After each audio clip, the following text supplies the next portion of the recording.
नई शिक्षा नीति 2020 की सबसे बड़ी विशेषता यह है कि इसमें कला, संस्कृति और भाषा के माध्यम से मनुष्य की सृजनात्मक क्षमता को जागृत करने पर बल दिया गया है।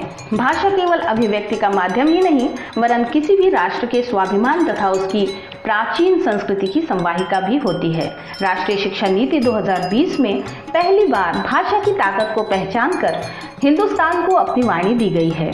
नई शिक्षा नीति में किशोरावस्था तक मातृभाषा में शिक्षा की व्यवस्था की गई है। इसमें इस बात पर जोर दिया गया है कि मौलिक विचार अपनी मातृभाषा में ही आते हैं, इसीलिए उच्च शिक्षा और अनुसंधान के लिए भी मातृभाषा का ही प्रयोग होना चाहिए।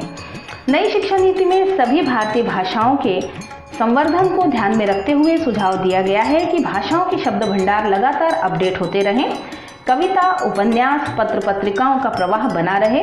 स्कूल के बच्चों के भीतर भाषा, कला और संस्कृति को बढ़ावा देने के लिए उपाय सुझाए गए हैं।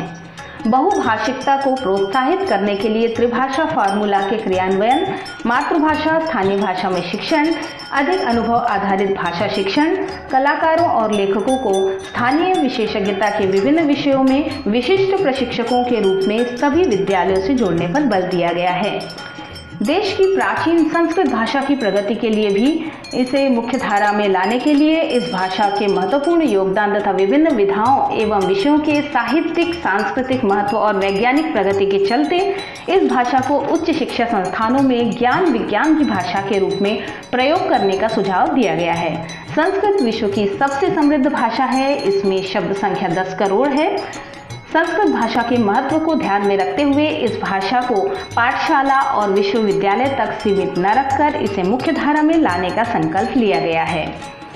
नई शिक्षा नीति 2020 के अध्ययन से ये साफ हो जाता है कि भारतीयता को आगे रखकर यह नीति बनी है, जिसमें भाषा की शिक्षा पर बल दिया गया है। नमस्कार।